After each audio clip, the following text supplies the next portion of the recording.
We're back. Episode 12 of Boots and Scarves. It's the GOAT episode this week. Shout out to my roommate who's in the next room, Stefan. To El Presidente, Jessica. How are you? Good. How are you? Favorite and only YouTuber in Ottawa, Michael McCall, MCCALL. Go check out that channel. How are you doing, buddy? I'm all right. Thank you. And then special guest this week, we have his twin brother, a dear friend of ours, Brendan. How are you doing? Hey, how's it going? Not too bad. I'm a long-time listener, first-time caller. First-time participant. Yeah, I think it's fitting that you have me on here today, so this is great. So besides the roommates chirping, we're now going to have the twins chirping. Oh, yeah. Okay, here we go. That. All right. When Jessica's the train goes off, Yeah, I'm the referee. Jess has I'm good with that. Jess has just looked at her cards and said, you know what? Fuck it. Just kill each other. I don't care.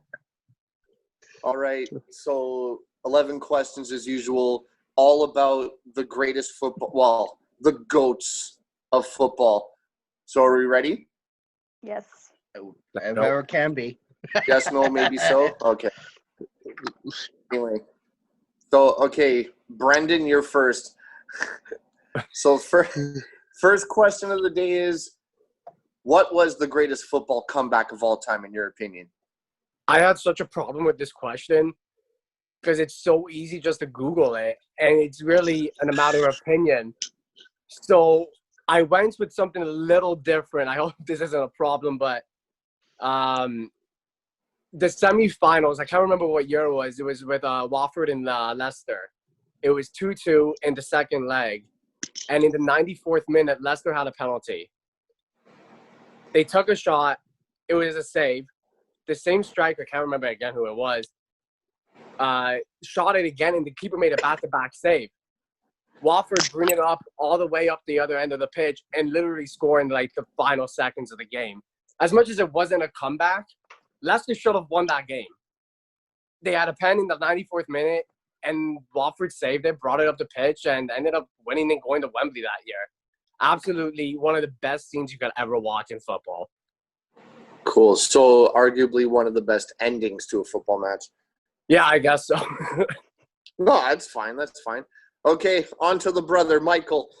Right. So, as you can see, I follow the rules. I put a proper comeback. Yeah. But the comeback I put was actually a two-leg. So, it wasn't in one game. It was in a two-leg. Ooh. And I had to be – when I thought of comeback, my first thought was 2019 Champions League with Liverpool and Barcelona. That comeback that Liverpool did at home is insane. Like, you lose 3-0 to Barcelona. You lose 3-0 to Messi. That's so huge. And you have to imagine what's going on in their heads going into the locker room, especially on the ride back home. But the next week, they went into that game and won 4-0. That was massive. I think that has to be one of the, if not the best comeback in Champions League history. Jessica. I went with Manchester United winning 5-3 against Tottenham Hotspurs in 2001, and Manchester was losing 3-0 at the half. They came back and scored 5 goals in the second. Damn it. He warned you.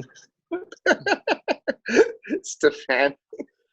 So I was looking around, and I noticed a lot of home and aways. Like, I don't really call those comebacks. They are, but when you're there for only one game, that's what I went for. So I decided, you know what, I'm going to go with something I've actually seen and watched. It was September 2014. Anton, Ben, and I were there. We linked up with Namu. Canada versus Jamaica. The first time we saw them? Yeah, Jamaica scored first, and I'm like, no, we're fucked. We're fucked.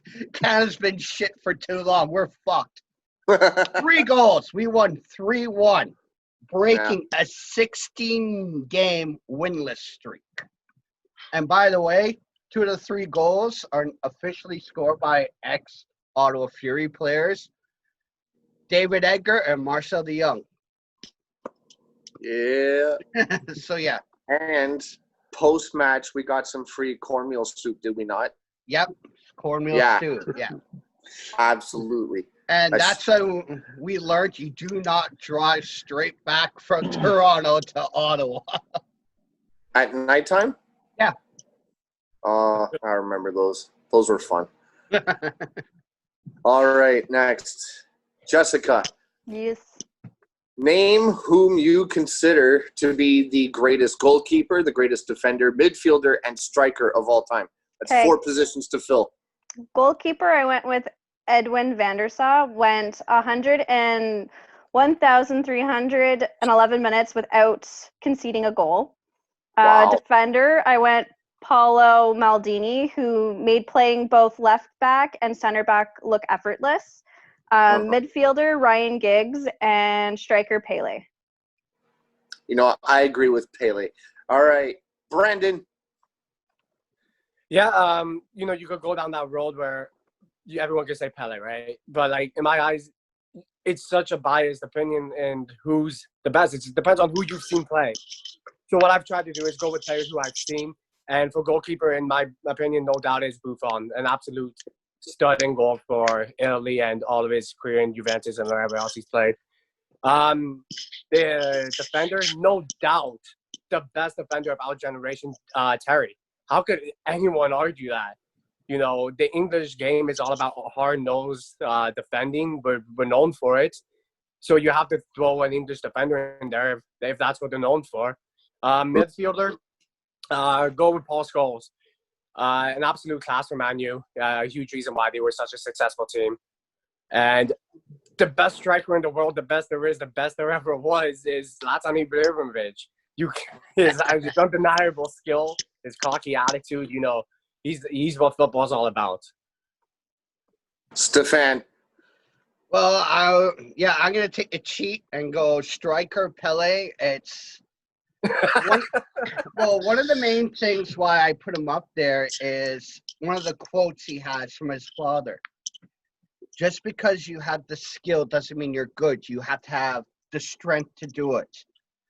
In short, a strong body will help a strong mind, but that mentality of just because you're good this way doesn't mean you're good. You have to do this too. It's the old Russian World War II fighter pilot mentality. What's good of having 5 guns on your plane if you can't get the plane off the ground? So that's why I went Pele. Midfielder, Georgie Best. Pele said no, Georgie was always better than him, so that's got to say something. Georgie was known to, if somebody took the ball off of him, he would purposely hunt him down while holding the ball around the field just to make this guy look bad. Like, there's a bit of an ego. And I'm sure you've all heard the LA NASL story about Georgie. No. No, I'm sure my dad's told you, Anton. So the story is, New York Cosmos was playing in LA, and so was a Miss Universe pageant happened. So a waiter came up to the room to deliver more booze, and the waiter looks and sees money thrown around, empty champagne bottles, and he says, Georgie, where did it all go wrong? My defender is Beckenbauer. Every time I hear people talk about defenders, his name always comes up. And these are people I actually like to listen to when they talk football. So it's not I'm listening to pundits that I think are full of shit. These are people that I actually respect. So that's got to carry some weight in the world. And my goalie, he is, hold on, where did I put it? There it is. Jose Reina Higuita Zapata, also known as the Scorpion Kick goalie. Oh, From Yeah, Colombia with the big fucking frizzy fro. best save ever. Best save ever. So for those who don't know him, you go to YouTube and just look up Scorpion Kick goalie. And Jess, because you're paying attention to this right now, all he did, instead of going to punch it, he more or less threw himself down and his legs kicked back to kick the ball. Like, he acted like a midfielder. He'd take free kicks. He'd take penalties. I'm a goalie, but I could do that too. So, Okay. yeah, that's my GOAT goalie. All right, Michael. So for I get what Brandon's saying. It's a matter of opinion, and you gotta see them play. But at the same time, you look at records, you look at stats, you look at names, and you know these names for a reason. So for a keeper, I put Peter Schmeichel. Okay. Defender, I put Bobby Moore.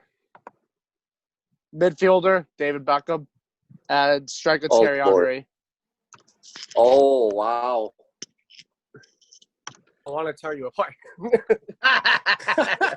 Go ahead. I mean, How do you throw Beckham in there? how? Because what hasn't that man done besides win international trophy? If you're talking like influential, sure, but okay. If my dad was alive right now, he'd tear you apart. Go ahead. Go ahead. What if we You wanna tried talk about most assembling them back overrated? together? Yeah, Most we got the overrated player? ashes, right? We got the main parts. We need that, a Ouija board, and a skeleton. I think we can do this. And Yeah. Australia versus England at the same time. And Okay. everybody who's watching this who don't really know us are like, what the fuck, dude? Yeah, we're all friends here. Okay, back to Michael again.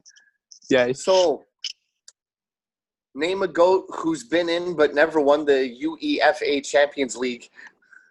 So this is what I had to Google. I couldn't think of one off the top of my head, but ultimately I did find a list of people who never won it, and you gotta go with the Brazilian Ronaldo.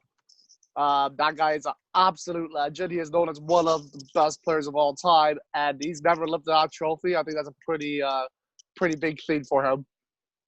Damn. And he was, like, when I first really got into, like, footy was the 98 World Cup, and he was one of the reasons why I was watching. You know what I mean? He's, oh my God, yeah. Easily in my top five. Yeah. Jessica.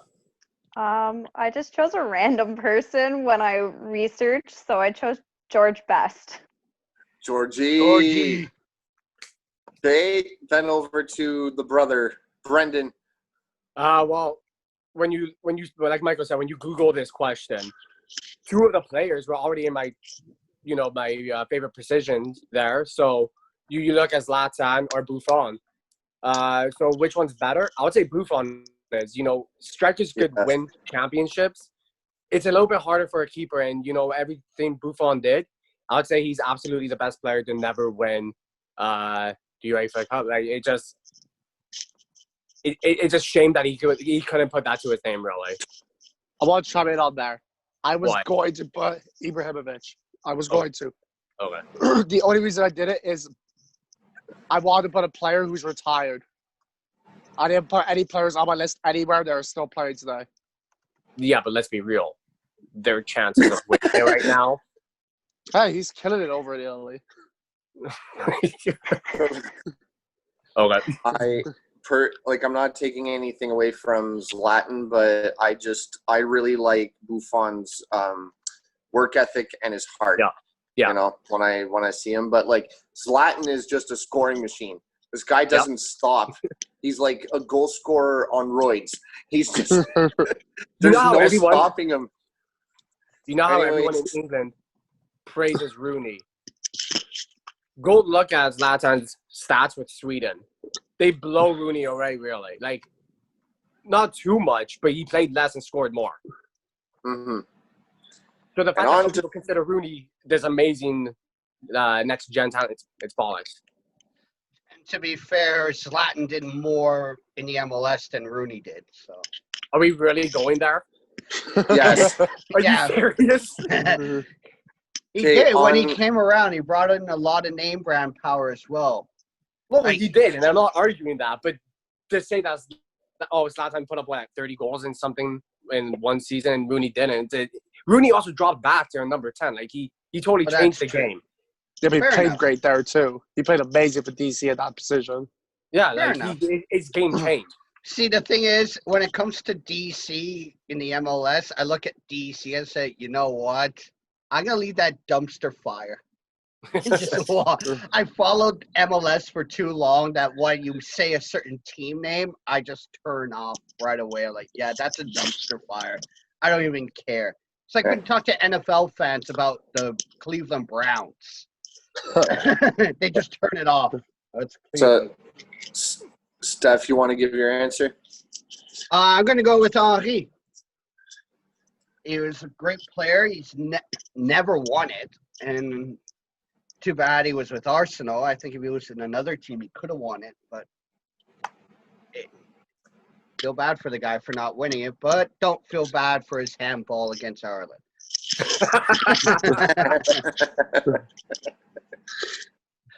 That was Ethan still hates crazy. Maradona, so that's fair. Yeah, okay. Right now, I'm so happy I'm not in the same room as Jess, or I get hit. You see the face? Yes, you would. All right, next. Jessica, Yes. what do you consider to be the greatest football derby of all time? I went with the North London Derby, Arsenal versus Tottenham. Their matches are always fast paced, and within the past few seasons, the matches have been very tight. Yeah, super entertaining. Blah, blah, blah. Let's go back to Steph. Okay. So when we're talking about greatest derby, are we talking about violence, intimidation, build-up? We can go the whole Boca River Plata route, the Istanbul Derby, the Belgrade Derby, the Rotterdam Derby, the Second City Derby, or we can go Old Firm. I'm going with Old Firm because you know where the Old Firm Derby is. And it's evolved from, besides Protestants versus Catholics, it's gone Loyalists versus IRA. Now it's football. It doesn't even have a name to say where it is.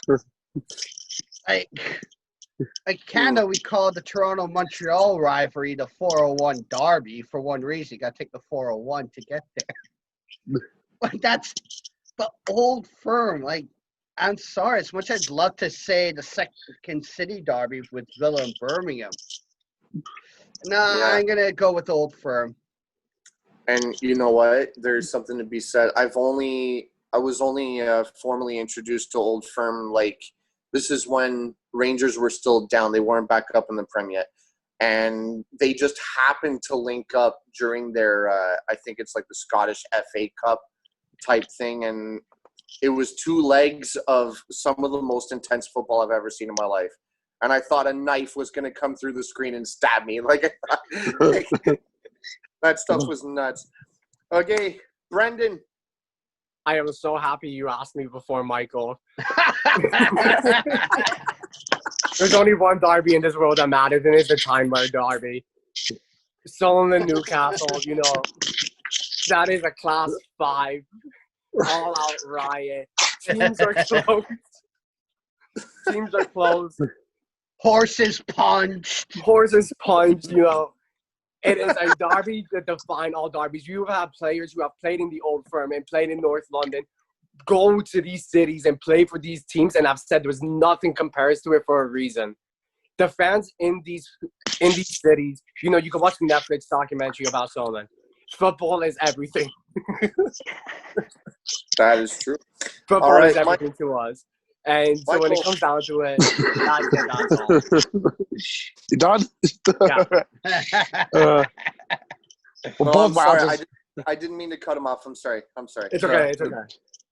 Both my answers were fucking taken, so I was gonna say Old Firm. When you look at a derby, there's two ways to look at it: for entertainment or and the fans. The fans really do make the derby, though.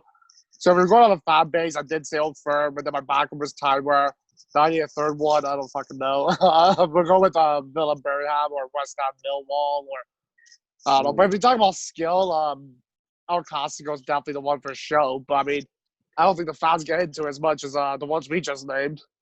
Mm-hmm. Or they like to think they may like to think they do, but Right. they don't. Oh, so Anton, just for reference, the Boca River Plata Derby is called Super Classico. Wow. Yeah. Super. Oh, Well, it could be. jeez. Oh, come on, let's make El Plastico great. No, El Plastico and El Tráfico. Jess is just. So for those who are trying to understand where my mind is, El Plastico, New York Keep City looking. FC versus New York Red Bull. El Yeah. Tráfico, LA Galaxy versus LASC. Why? Because it's a fucking pain in the ass to get to. Okay. Next. Oh, let's go Michael again. So, Thank you. name. You're welcome. Name a retired GOAT who you would have loved to see play one more time in your lifetime. So a player I'm going with is a player I never saw play. I don't think any of us will have seen him play. I'm going with Pele. Pele is one of the greatest players. People say he's the Gretzky of soccer when I was growing up. If I would ask someone as a kid who was a huge hockey fan, you ask, hey, who's the best soccer player ever? I think most commonly you would get Pele. So I'd love to see him play again and like kind of see what he was like in today's soccer, and maybe even take him out of Brazil because he never played for a club outside of Brazil, as far as I know. No. I don't think he ever played anywhere in like Europe No. or anything. So I mean, No. love to see him do the jump overseas. I'd like to see him play again in a better league. Jessica. I went with Gerard. Gerard. Yes. That's it. To the point. Yep. Oh, Gerard. He's Final so much word. better than Cool. Frank. Oh, so I'm thinking who's the guy, the British guy, stand up? He has his own late night show. Ginger, John Londoner. Oliver. No, the Ginger there. He did a stand up routine with the England players. Where James Gordon. Yeah, where he one. looks at Yeah. Lampard. Hey, do you know this guy, Gerard? He talks to you like this, the Scozer accent. Yeah. Well, I'd play like you fucking know him. Why don't you? Wasn't that a skit during the Yeah, it show was a that he was on? Yeah, Yeah, it was the a skit. It was Yeah, a, like the 2010 World Cup, wasn't it? Or 20 No, it's when 2010. Euros? Yeah. It's no, it's It when was- they missed that one was when they just missed out on the 2006 Euros. 2008, you mean? 2006 was Germany. Yeah. Yeah. Yeah, no, Yeah. that's all I think. Anytime somebody says Gerard, I think of that. All right, Steph. Give me your answer. So again, Pele, it's that mentality. Like you see interviews with him versus others, and you see him keeping his ego in check. I find you see him a bit more humble and reserved, Mhm. and that's something I always love. Is when you tell a player, "Oh, you're so amazing." Oh no, the guy passed the ball. I just got in position. I'm not that good. I just kicked the ball that went in. That mentality is just like, look, dude, I'm doing my fucking job here. You're praising me for doing my job, though, dude. Now, Yeah. if Pele was to constantly be taking the ball from his own defenders, from the 18-yard box, and scoring into the other, okay, we're having a discussion. Mhm. But he was always humble. So, to me, that brings points. All right, Brendan. I think I'm going a little different here. It's Paul Gascoigne, actually. When I was first getting into football, somebody my dad always liked to show me videos of is Paul Gascoigne. You know, he's highly considered the most talented, natural talent midfielder of his English generation. You know, he's a huge part of the 86 World Cup in Mexico there, and maybe 90 as well. I can't remember. But either way, this guy, he's absolutely, you could go watch his YouTube. It speaks for himself. I would just love to watch this guy play and to see what he was actually all about. Right. Cool. Mine, I want to see Figo play again.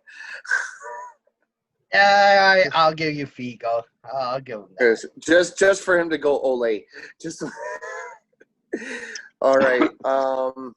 Yeah, but let's put it this way: if Figo wasn't there in 2002 Portugal Euro, I don't think Twinkle Toes would be as good as he is now. I think you're right. Okay. Next, Jessica. Yes. So what's one of the GOAT matches ever played that you wish you were in attendance for? Republic of Ireland versus England.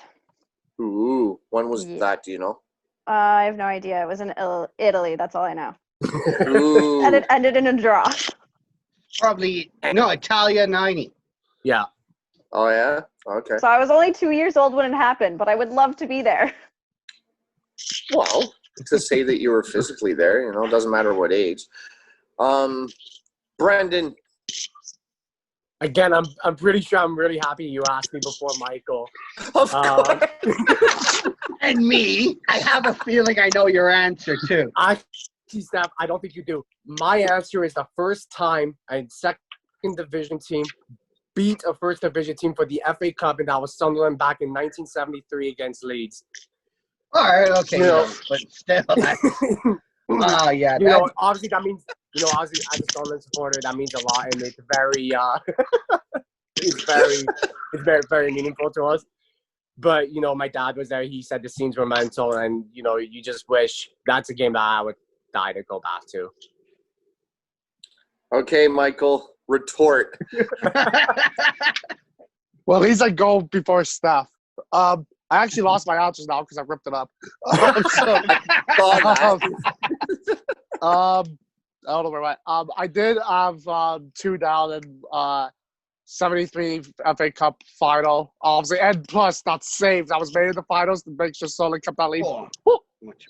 But 66 World Cup when we scored all Germany.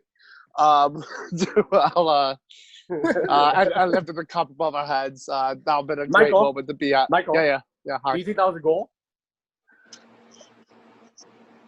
No goal.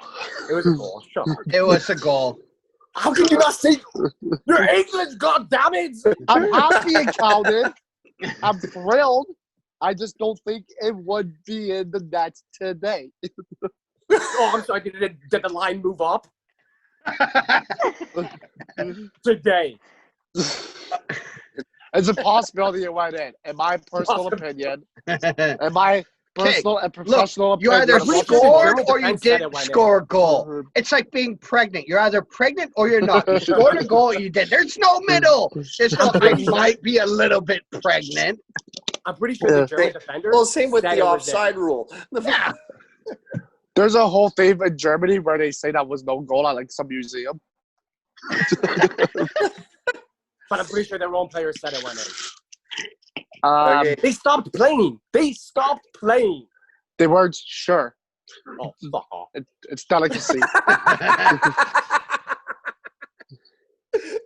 Steph? I had this argument with Dad the other day. He also got mad at me.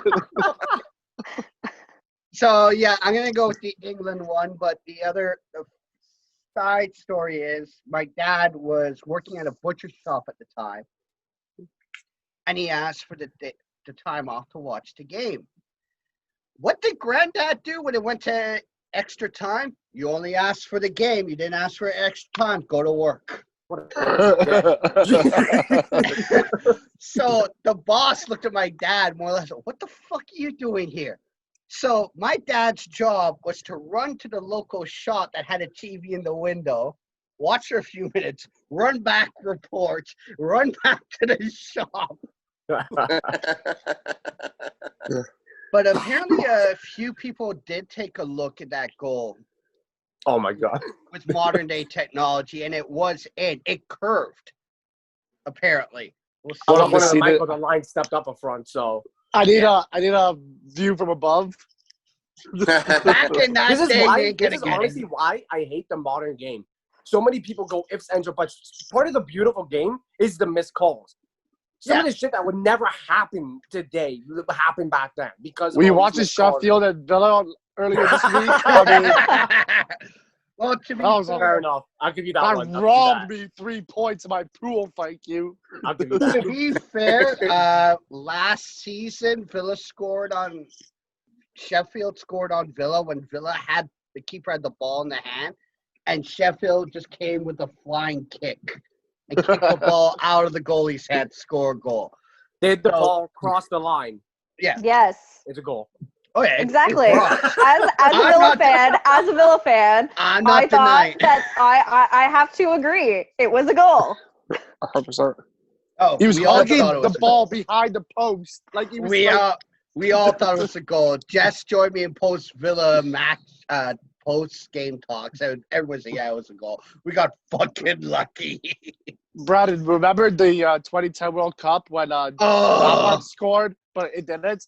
And I was Which- sitting yelling at the TV saying, that's in the net. You're Oh, like, no, it yeah. didn't. It didn't go in. I'm like, that went in. That I was was- me with Sheffield and Villa. I'm like, Okay. as soon as that went in, I'm like, that's a goal. What the hell? Then they show the replay. I'm like, what the hell? After 2010, that was like, I was young and naive, and I was like, the refs wouldn't do this to us. What did we do to them? Like, they can't miss that. That must not have gone in. It was in, and I cried. Yeah. Like, All right, next question.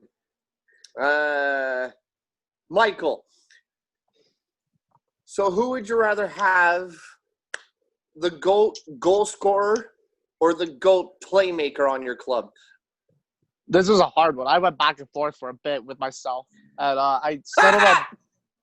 I settled with playmaker, simply as I feel like a playmaker will be able to find who, no matter who the goal scorer is, a good playmaker will be able to make someone into a good goal scorer.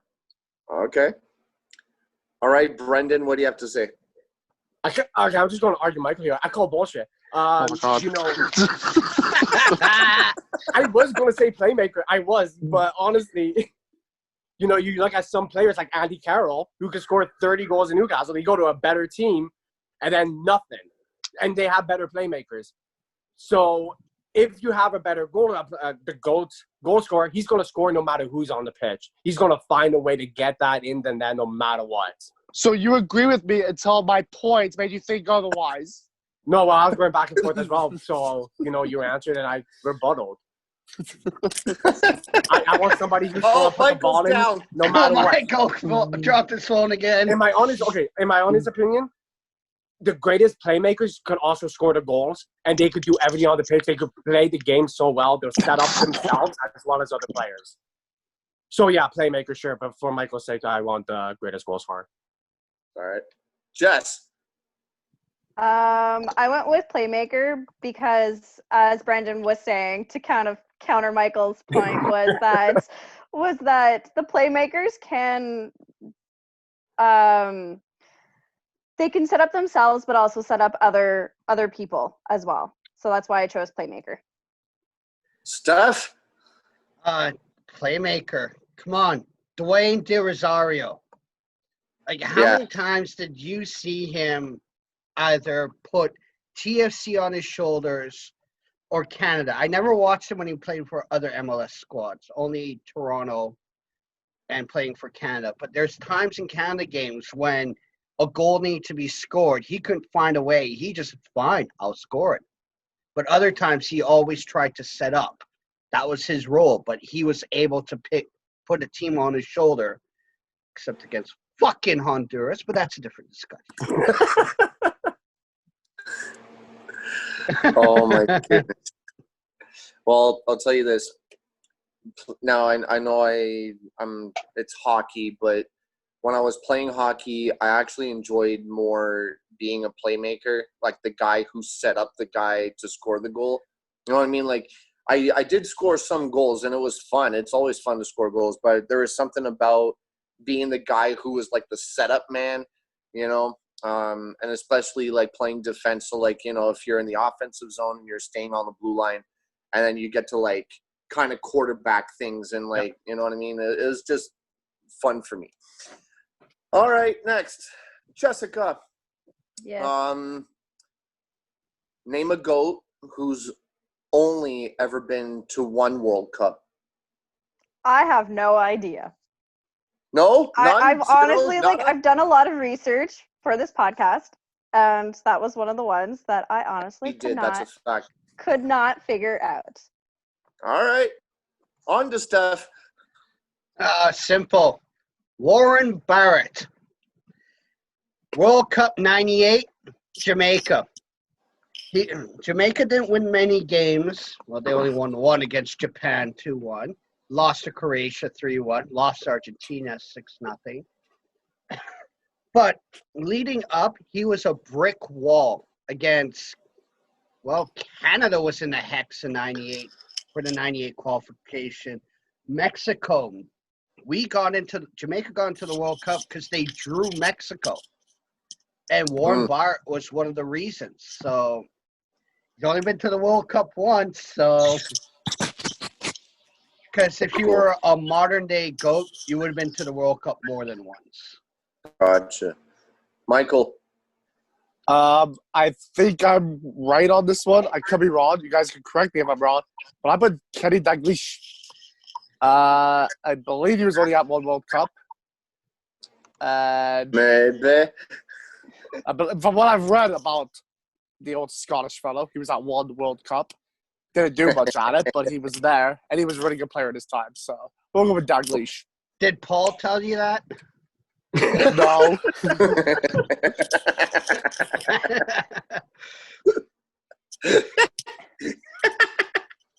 Because I'll listen to him. So Paul's father is whispering sweet nothings into someone's ear. I've been to the World Cup. I've been to like, anytime somebody argued up, it's like, I'm sorry, have you been to a World Cup? No. Shut up. Well, it's sort of like Hadfield who's been to space, you know? Like, okay, we got it. Like, Brendan. I actually went with a player who's actually still playing. So the chances of him going to more World Cups, it's definitely possible. But you have to look at the country's history. His country's only been 2 times. And one of the times was in the past World Cup that we just went past. And I'm talking about Mo Salah. Ooh. When you have Mo Salah, who has 70 goals with Liverpool in 100 games, he has 40-something goals in 60-something games with Egypt. And then you look at Egypt's past, they're the most successful team in African nations. So why is this team not able to make the World Cups consistently? It makes no sense. But then you look at generational players like Mo Salah. You look at Gareth Bale, who's never been. You look at Alonso Davies. You look at Jonathan David for Canada, who's coming up. Mm-hmm. All of these players are generational players, are potential generational players. Yeah. This is a message to these countries to pull their head out of their ass. Stop letting these players go to absolute waste. It's a shame. These players deserve World Cup, and they deserve the World Cup spotlight because these are, like, Mo Salah's stats are absolutely, undeniably, he's one of the best players in the world right now, if not the best. Egypt deserves more. Mo Salah deserves more. Whatever these federations are doing, they need to get better. And some countries, you know, I get it. They can't afford it. They can't produce, but those ain't the countries I'm talking about. There's countries who can put the effort and time in, and they're not. I don't know what's wrong. I haven't looked into it. I don't care that much. But in the sense of I care about these players, and they deserve more. So Mo Salah is absolutely the best player who's only ever played in World Cup. There's something to be said about that because I remember, like, you know, okay, Egypt's in the World Cup. That's pretty cool, you know. Like, for me, as someone who really enjoys watching those, you know, countries who aren't, like, you wouldn't really necessarily pick them as countries that are frequently in the tournament. Yeah. But I like paying attention to them. But the fact that Mo Salah was on the team, the world's eyes were on Egypt every single time just because of him. And, you know, kudos to him for doing that because then, you know, Egypt was on the map and they did really well. So, you know. You're right. And the thing that bothered me the most was that they are the most successful team in Africa. And if they're okay with that, that's fine. But they haven't won shit in like 10 years there either. So. Okay, back to you, Brendan, again. So, name a GOAT whose country has never been to the World Cup. That's not what the question was it? Wasn't it like a player who's never been to the World Cup? It's like name. No, the question I have is name, you know, a player who you consider to be one of the greatest of all time, whose country has never been. Okay, well then my So, like, answer- let's say for Pretty much. argument's sake, like, No, I get yeah, what you're saying. Zlatan plays for Sweden, and Sweden Yeah. magically never made it, but, you know. No, I get what you're saying. It's just I asked Michael to clarify that question, and he told me something else. Hold So, up. I'll clarify now.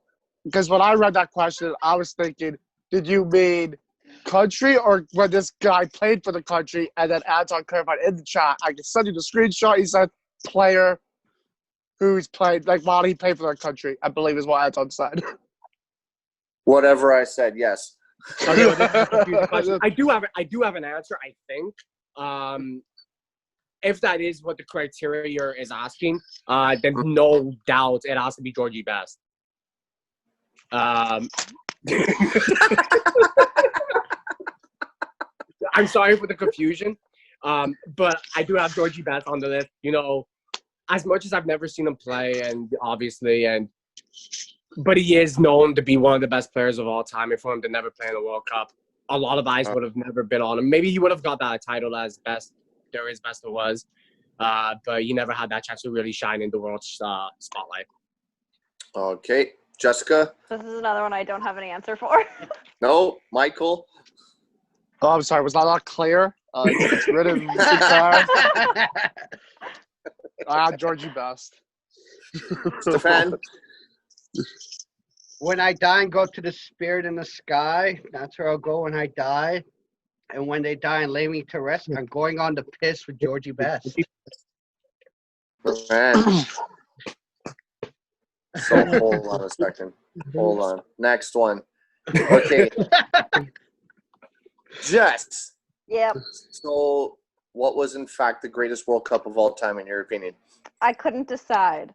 So No? I went with either France in 98 or Russia 2018. There is something to be said about France 98, but since then I'm gonna go Germany 06. Stefan. So you can go with multiple angles on this. Did it get you in? Are we talking about the game's skill? I'm going to go controversial and getting me involved. So in theory, originally I should be more into the World Cup because of 98 Jamaica. I should be into it because 2006, my 21st birthday. Anton remembers that one. Or does he? Uh-huh. Anyway, we're drunk. I'm going with 2010, South Africa. It was the World Cup known not for the game. It was known for the ball, vuvuzelas, and a fucking giant beetle in the opening ceremonies. Oh, and Shakira did a catchy theme song with a catchy dance to it, too. I have a YouTube video of Anton doing the dance with my dad and Aunt Sarah Jane at the bar. I'll send it to you guys. And but also it's what got me really back into the game. My dad and I bonded better over it. Anton got into it, got into the supporter culture. If it wasn't for 2010, we wouldn't be here having this discussion. So I think for me, it's 2010 because it started this whole roller coaster. Emotional, drunk, I don't know what we're going to call it, but it's a roller coaster regardless. That's a fact. And then we end up at places like Wonderland. And then where it just goes, I want to ride a roller coaster. Yep. Okay, Mikey. Stuff stole my answer. Me too. Okay, we got 2010 across the board. All right. 2010 was very influential for me when it comes to soccer. I remember watching 2006, but I remember really being into 2010. Yeah, they just had so many highlight moments. I mean, we still talk about today, and it's 10 years later. I also had England winning the World Cup that year because, I mean, England did something.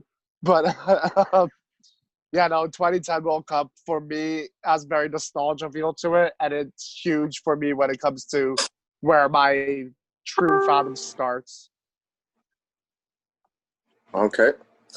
And then Brendan. Yeah, my answer was 2010. I'm actually surprised everyone pretty much picked this one because of it having that reputation of being such a shit show, really.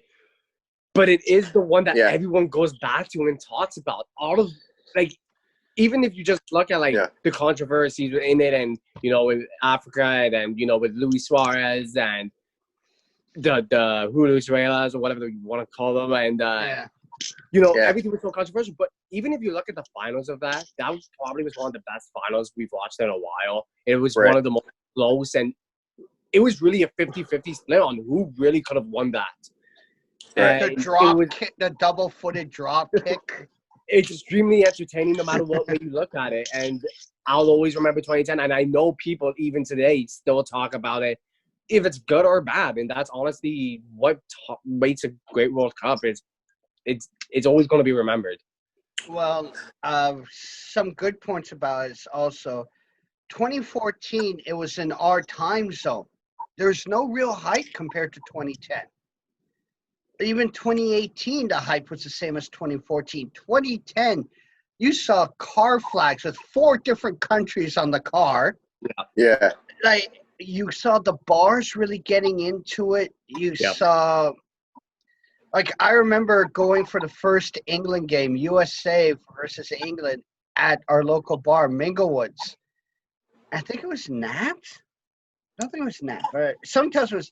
But we walked in and it says, "Welcome, England fans," because she knew who was coming in. But it was just one of those World Cups that you just, I don't know why it did so well. I was just disappointed in 2014 because it was in our time, so it was our best time to really take advantage of it, and nobody did. I was gonna say that too. Like, everyone's mentioning how South Africa is like super memorable for a lot of things, including all the shit shows surrounding France, and then the opening game, like South Africa against Mexico, and that strike for the goal was intense. So it was against France, by the way. No, it was Mexico and South Africa first game. Then was it the last game against France? No, the opening match of the whole fucking tournament. Now I'm trying to remember exactly which game I was laughing at. South Africa. All right. But yeah, and then all these other things that you guys mentioned, like no one's mentioning Brazil. Okay. To be fair, Google stepped up with 2014. Every day was a different fucking. That's fine, but it's just like everything that was surrounding like their stadiums, for example, they're still rotting. Like, well, the same in South Korea. They still have stadiums not being used. Yeah. Same thing in Brazil. A lot of stadiums are upgraded, and they're like, "Why? We won't fill this. No one's using them." Yeah.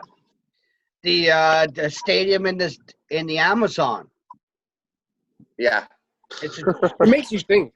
In the 2026, are we going to be forced to build a stadium? Toronto has proven they can expand. Okay. I know BC said they're not going to be in it. BC's going to cave. Because they got BC Place.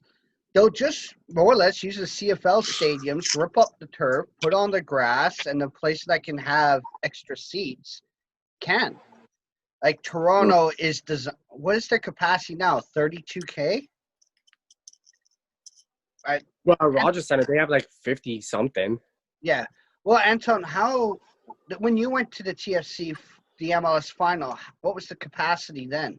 Oh God. I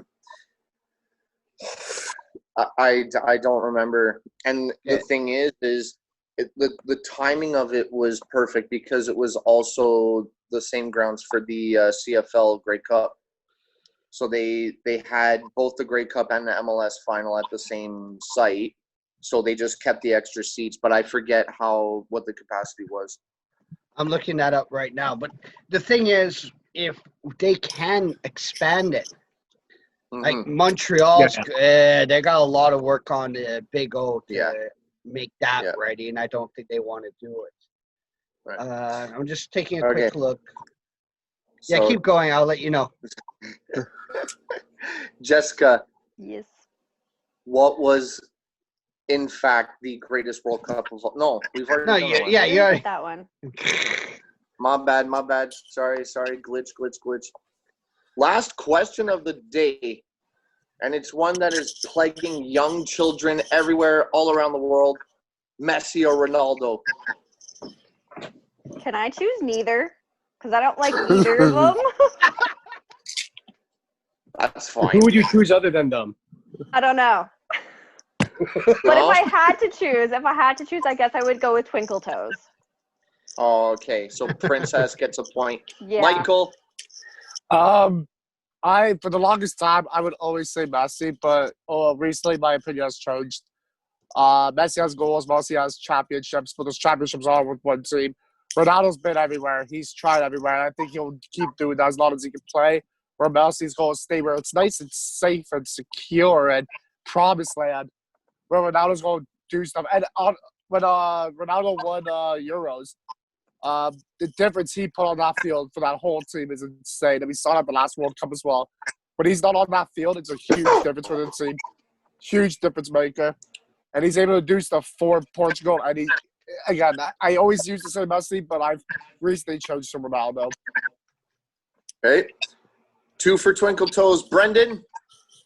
As much as I'd love to argue with Michael some more, I can't do it. Ronaldo is absolutely the better player. Michael touched on with Ronaldo winning Euros. Messi never won Copa America. That's absolutely insane. That in a weaker tournament, Messi couldn't pull away with that. But With Ronaldo Aguero. was winning the hardest tournament in the world. What? With Aguero. Yeah, so Ronaldo could do it in the hardest tournament in the world, which is Euros. He's played in every league to push himself and to prove that he is the best in the world. He plays everywhere. He plays in the top leagues to prove something to himself. It's probably not even to the fans. It's to prove to himself that he's the best, and therefore, he's the best. And like Michael said, Messi's he plays it safe and staying where he is. And for once, Michael's right. Damn.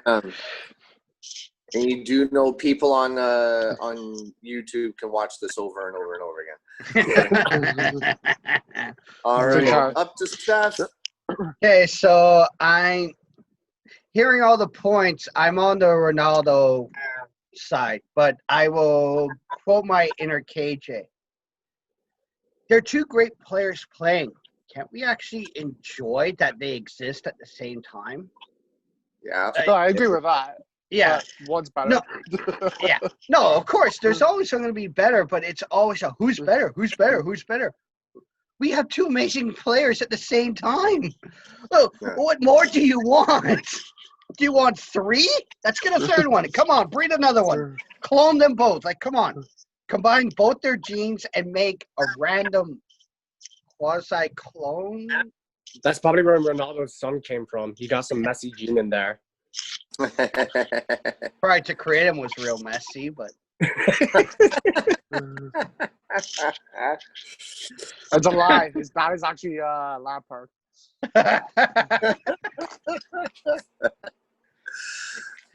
All right. Well, thank you guys very much. That concludes episode 12 of Boots and Scarves, the GOAT episode, probably one of the most interesting episodes we've ever had. And also shout out to Brendan. Thank you for jumping on this week with us, and everyone else for taking your time. So follow us at Boot Scarves on Twitter, at Bytown Boys on Twitter, Bytown Boys Facebook page and Facebook group. Anything else to plug, Jess? Nope. No, that's good. Is there anything else I need to mention? We're going to have something popping up for members to take a look at in regards to our group, but it's all good. The Bytown Boys Council sat down last Friday and worked on a lot of things to help the group. So hopefully the group will approve of our changes and we can enact them. So Right. it's nothing major. Don't get me. There's no money being spent. It's not that we're doing a name change. It's just some housekeeping issues. That book doesn't belong in that section. That's a reference book, not a fiction book. That sort of thing. But yeah, there's a lot of good work that the council did on the weekend, and I was happy that it happened. It worked out a lot better than expected.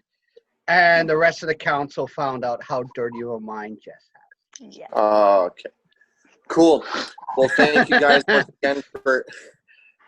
once again for another stellar episode. Thank you, Brendan, for jumping on. Hope we can get you on a little more frequently, actually. Yeah. That'd be That's great. it. Thanks for having me. Episode 12, signing off. Thank you.